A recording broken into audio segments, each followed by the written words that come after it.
Hey, friends. Welcome to Dishing on Divorce Next Chapter on WGSN-DB, Going Solo Network, radio, podcasts, and TV.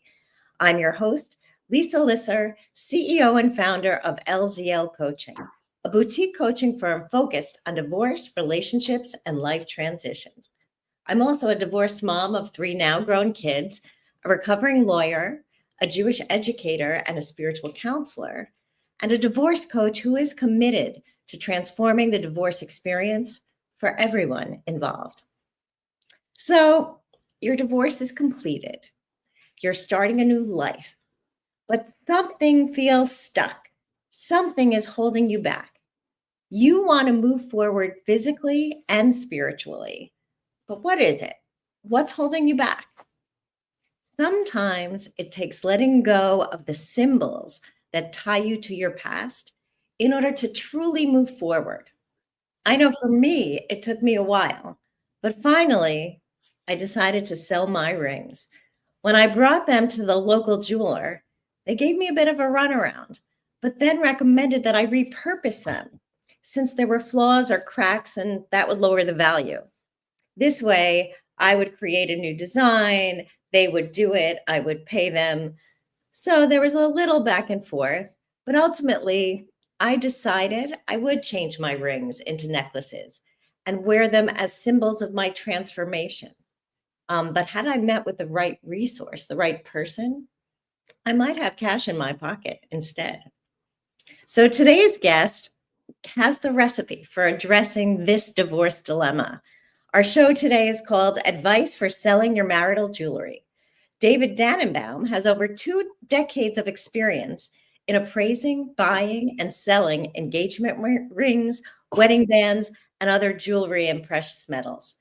His career began as a manager in his ex-wife's family-owned pawn shop in Baltimore, Maryland.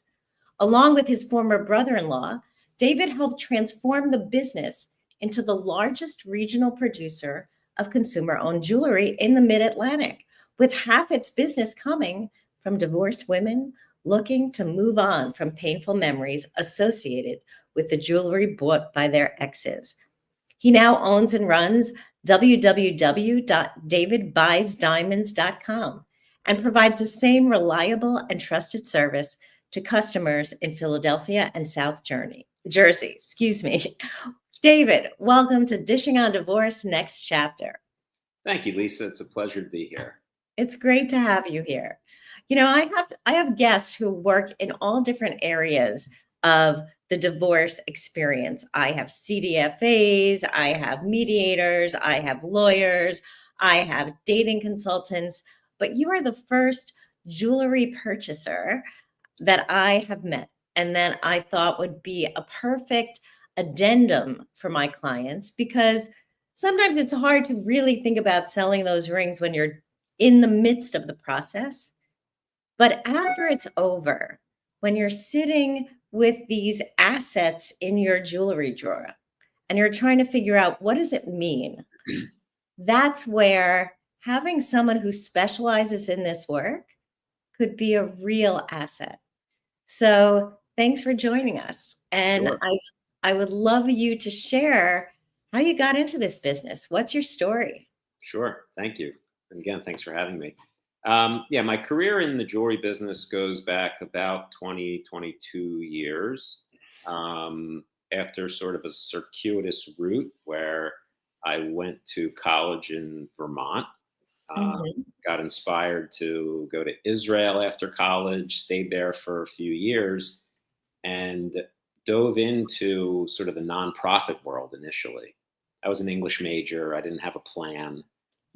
Came from a family that was very into planning. So, of course, I had 2 older brothers, a doctor and a lawyer, and I was going to be who knows. But ultimately, I ended up going back to school for an MBA. Found myself in College Park, Maryland, and met my now ex-wife, but at the time, started dating her, and settled into a life in Baltimore, and went through a couple of different, career paths in finance and marketing.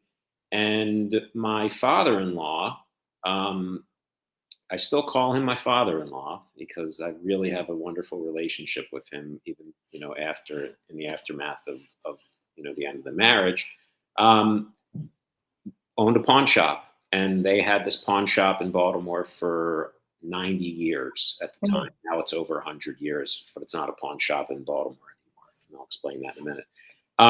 And they invited me into the business, and my brother-in-law and I started to tinker with the business. He was very interested and starting to make some headway online in selling diamonds to consumers. You go back to the sort of early 2000s where online advertising and marketing was just starting to take shape. So long story short, we tried to grow that business. And then right after the real estate crisis in 2007, 2008, metals and diamonds and luxury goods started to skyrocket. And we had people coming in with substantial collections or items that they were interested in us evaluating. And we saw an opportunity.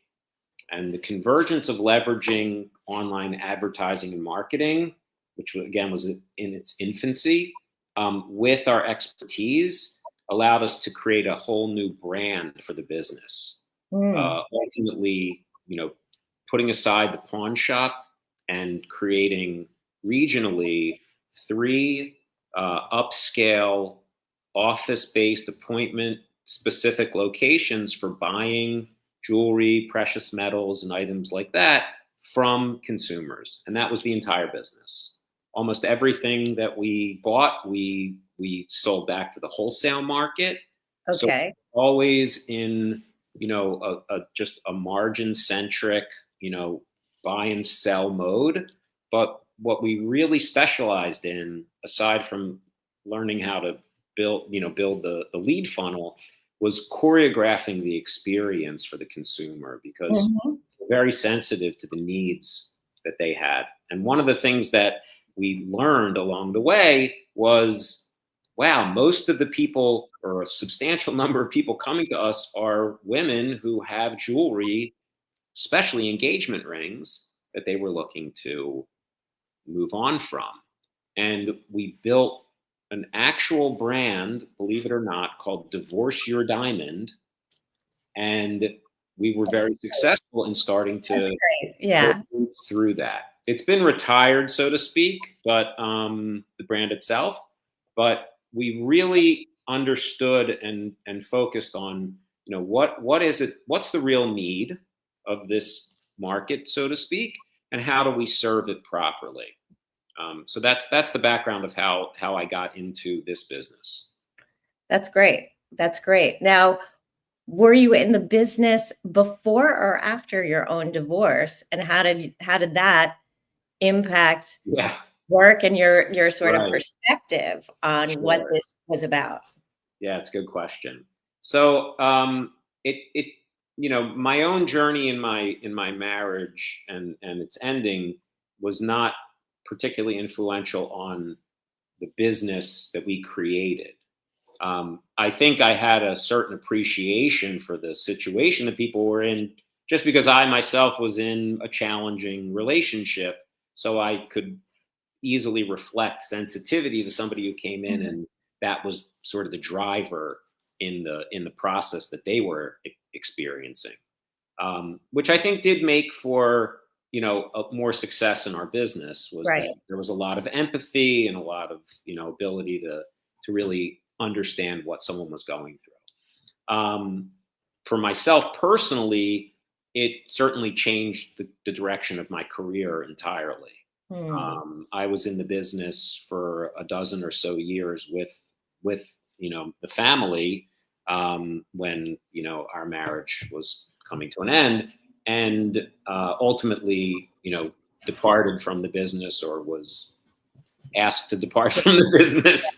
And moving on from that was challenging, and I actually took a new career path, which I sort of do in in part, and still doing this business as well. So my new career path took me into cybersecurity, being a recruiter, and then I worked as a channel manager in cybersecurity for what I would call a vendor. And to this day, I sort of work both of these businesses, side by side.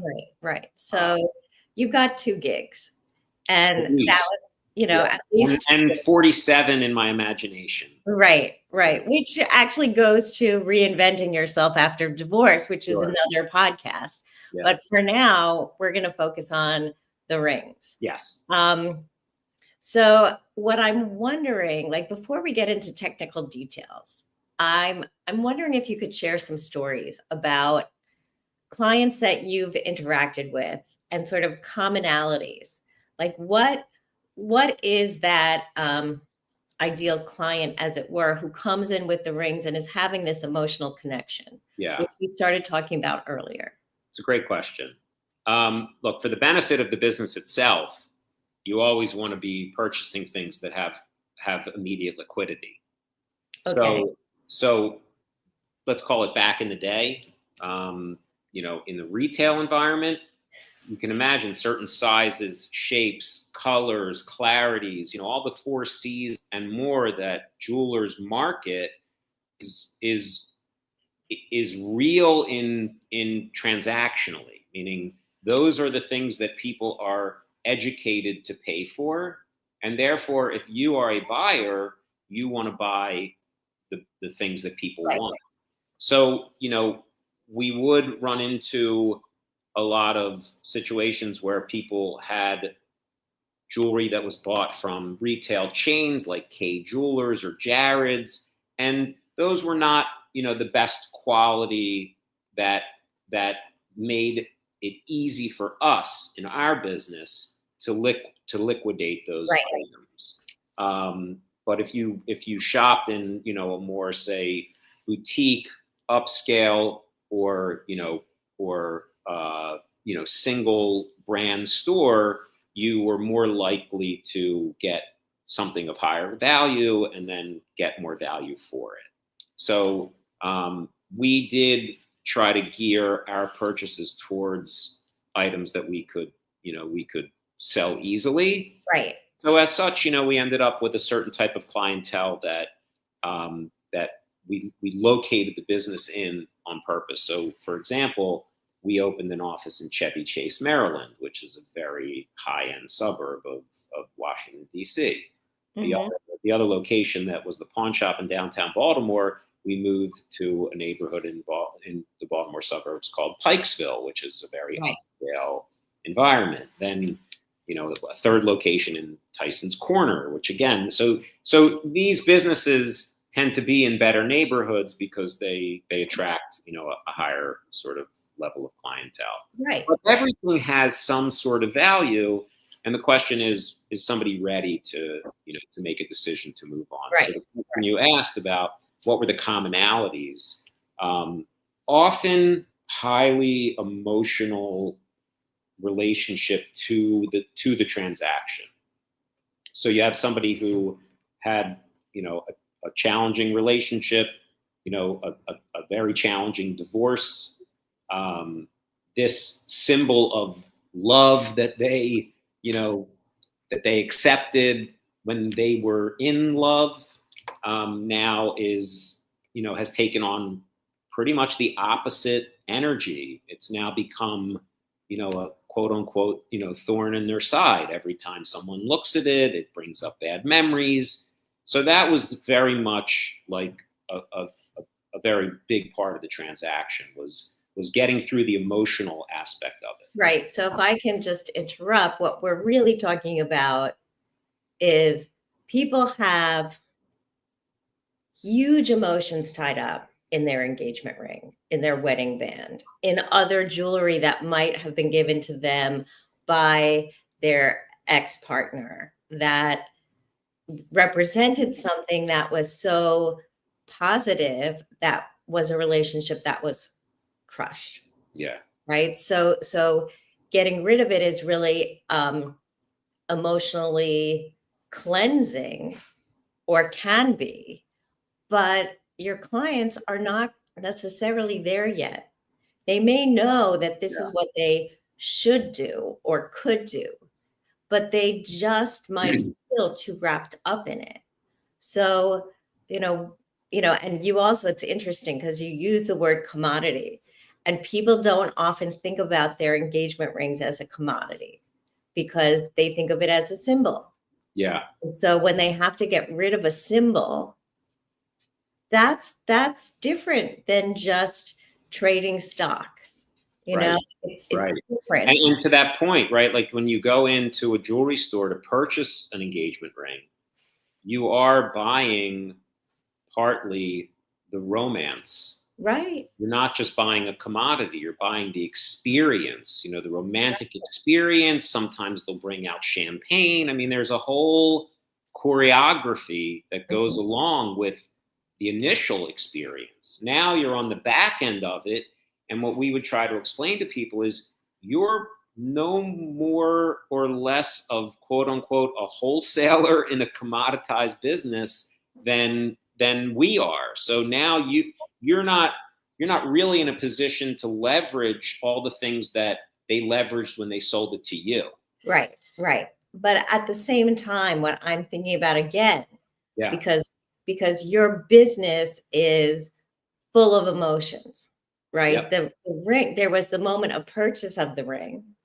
There is the length of the marriage. And there's also the status that's associated with the ring and who you hold yourself out as. So that the community that you're in, where everyone waves around their engagement rings, now all of a sudden you're not in that community. So how do you emotionally release that? And does it happen right away? Or is that something that maybe you need some time for? Yeah. Now I'm going into the psychology of it. Yeah. But So again, we go back to like when you asked me the question about like what was common in the experience with customers is that, the quick, it wasn't, there's no rule of thumb per se, but certainly when people hadn't had enough time to sort of sit with it and make their decision from a place of like calm reflection, those impulsive decisions could go equally in both directions, meaning somebody could be so emotional about it, they would take anything just to get rid of it. They practically give it away. And then there were people who like were terrified to let go of it.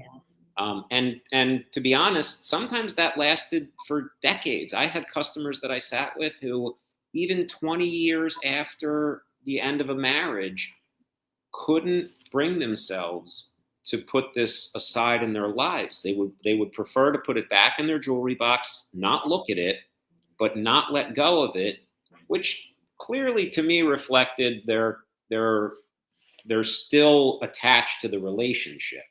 And so, that seems like it's a little bit unhealthy. There's a lot that we can unpack with that. But we're at 18 and a half minutes. So we are going to take a short 30-second break. And then we will be back with David Dannenbaum of David Buys Diamonds.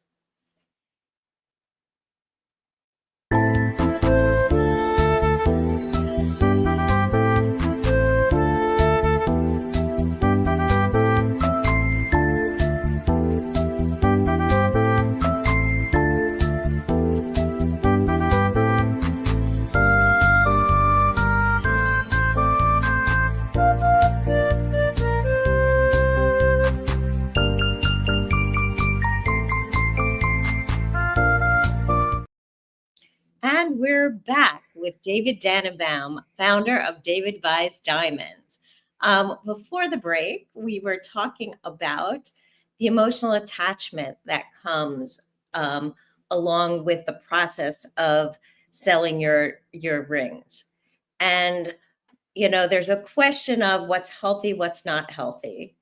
But there's also a process, right? And sometimes the process takes a year, sometimes it takes 30 years. And sometimes people are holding on to it because they think, well, maybe it's really about when am I going to need to cash this in? When am I going to need the money that's associated with it? And until I need it, I don't want to go there. But regardless of that, everyone has their own reason. I go with trading judgment for curiosity. Because I don't want people to feel like there's something wrong with them if they can't get rid of their ring, right? It's really like relationships have a lot of power, and we need to walk through them in our own way. And what's right for one person is not going to be right for the next. But what we want to do here today is actually teach people what are the tools and what do we need to know about. So that leads us to the next topic, which is what are our options for selling? Sure. Oh, is it private sale, trading, retail, cash buyers? What is it? Right. So, there's the faster path, so to speak, the slower path, and probably the path that will produce nothing and waste a lot of time and energy. So, the faster, slower path could be the difference between, going to a reputable buyer and taking an offer. The slower path might be a reputable resource that could host your jewelry on consignment. That could be a slower path.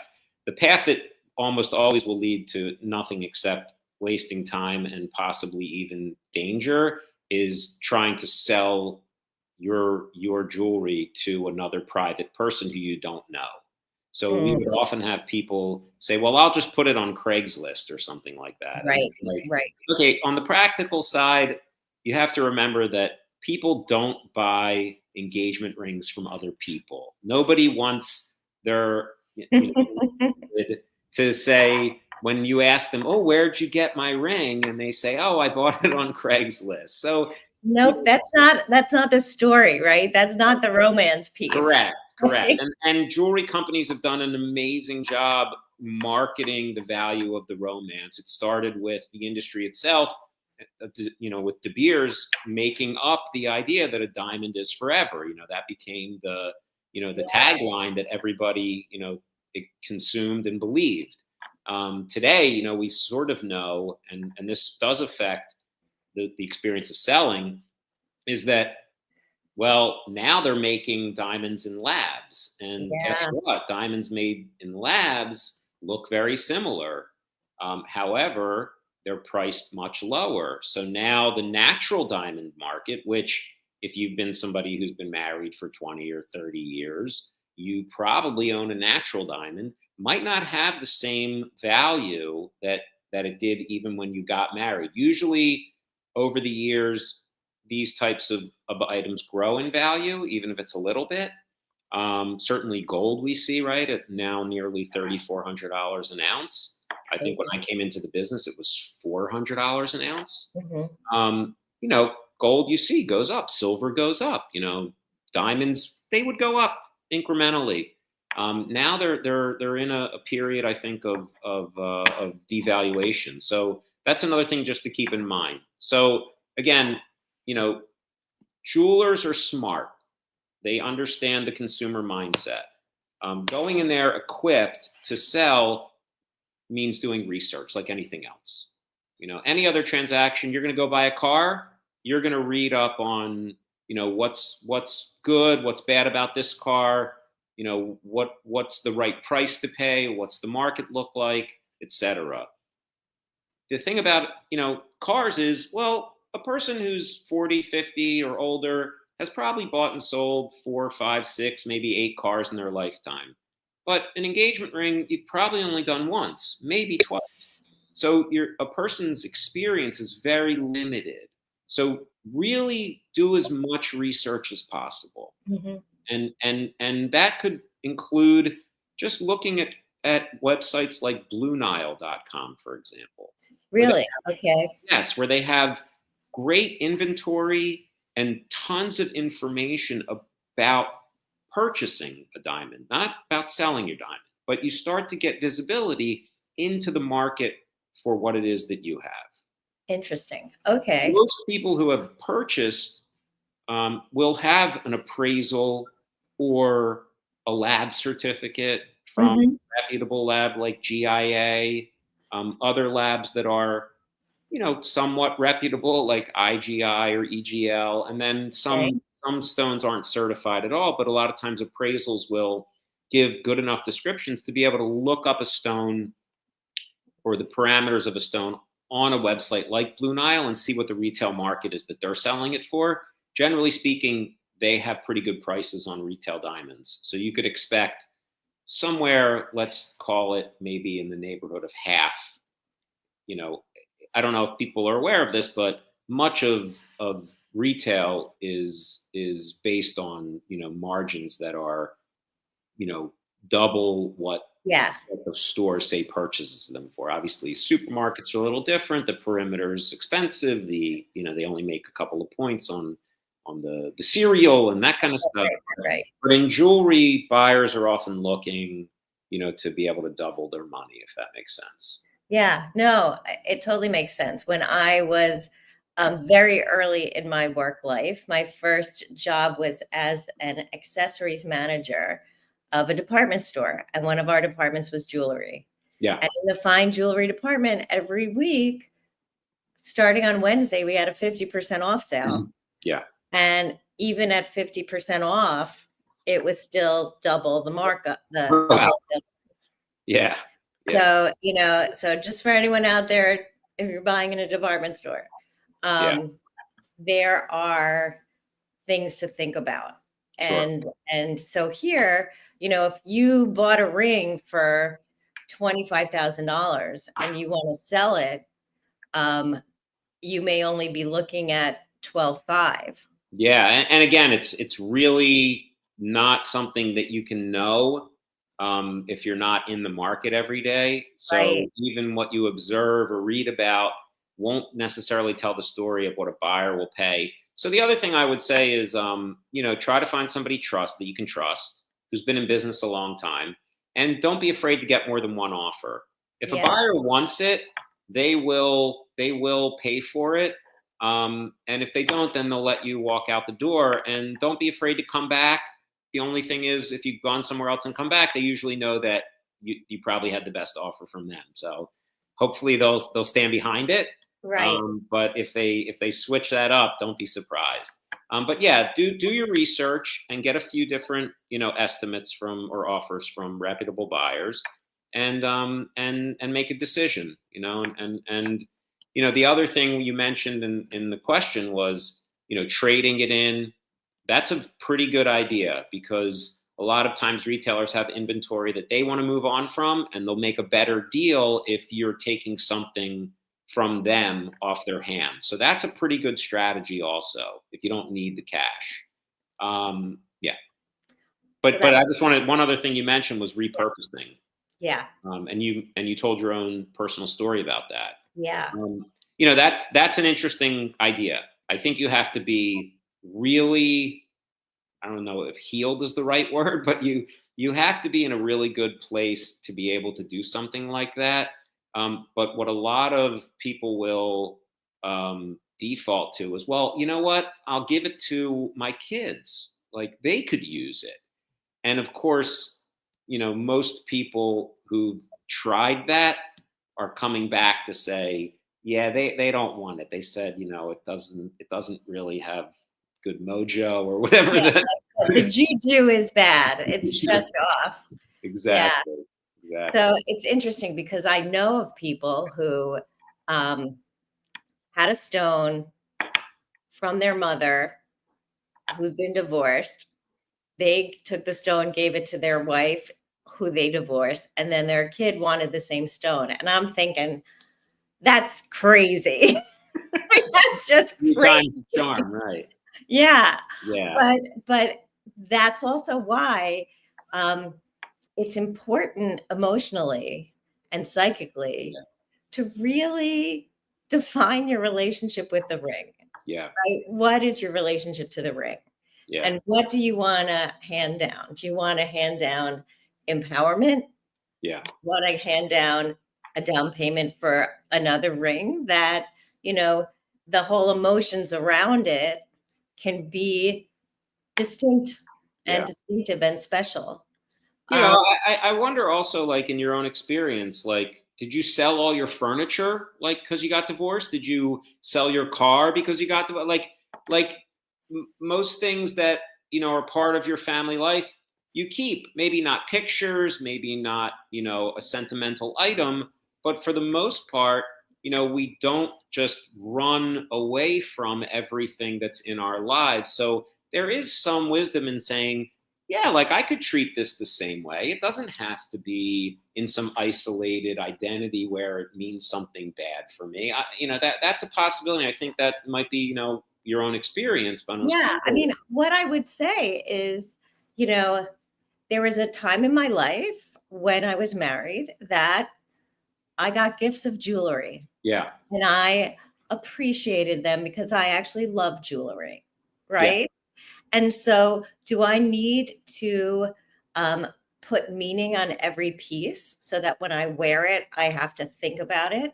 Now, for some of it, I do because, like, look, the necklace that I got when my daughter was born, I keep that. right, That has a meaning.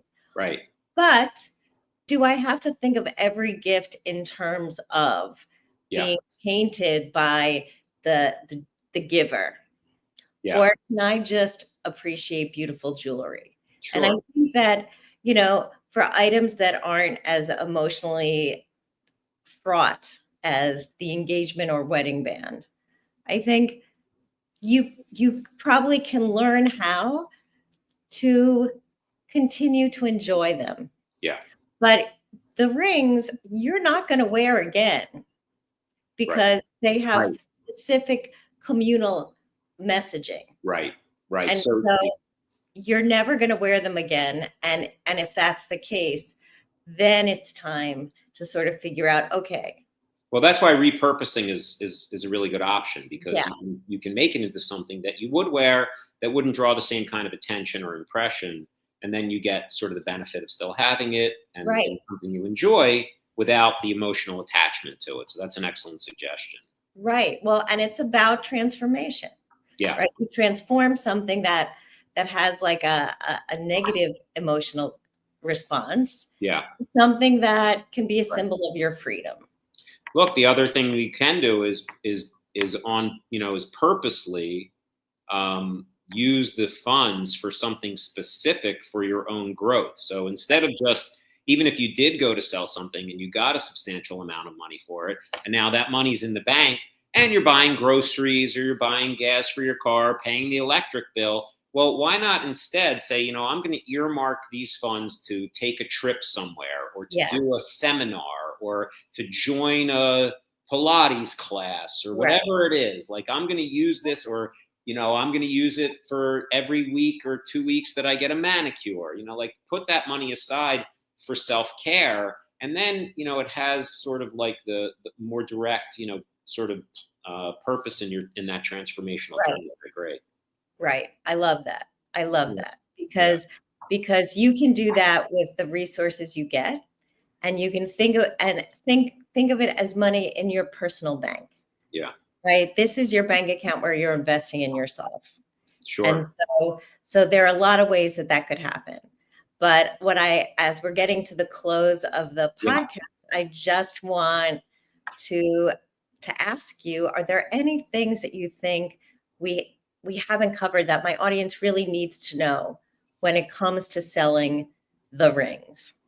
No, I mean, I think we went over a lot in a short amount of time. What I would say is, even though, you know, I'm based out of South Jersey and cover sort of the greater Philadelphia market, I lived in Baltimore for, you know, 30 years. So I can help people down there with relationships. But more than that, I would say, feel free to just ask. Go to my website.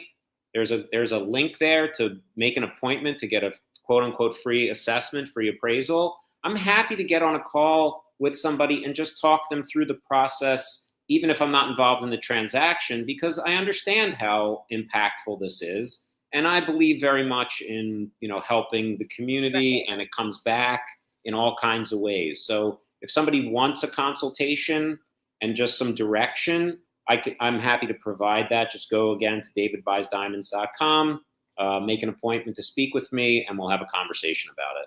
Fantastic. Thank Yeah. you so much, David. This has Sure. been a great episode because we went into the tachlis, which is a Jewish word that means the business, the nitty gritty of it. Yeah. And we also went into the emotions that are Yeah. part of the story. Yeah. Because our rings are a reflection of us to a certain extent. And when we need to release that, there's a lot that goes along, and it's not simply another transaction. Sure. I So, appreciate it. Thank you so much for having me. It was really a pleasure. my pleasure, my pleasure. For my audience, you can always find me at lisa@lzlcoaching.com. And I also offer free complimentary discovery sessions. So we could talk about what it is that's holding you back and how we move you forward, whether it's about your rings or about the rest of your life. So thank you again for watching, and I'll see you next time on Dishing on Divorce. Thank you.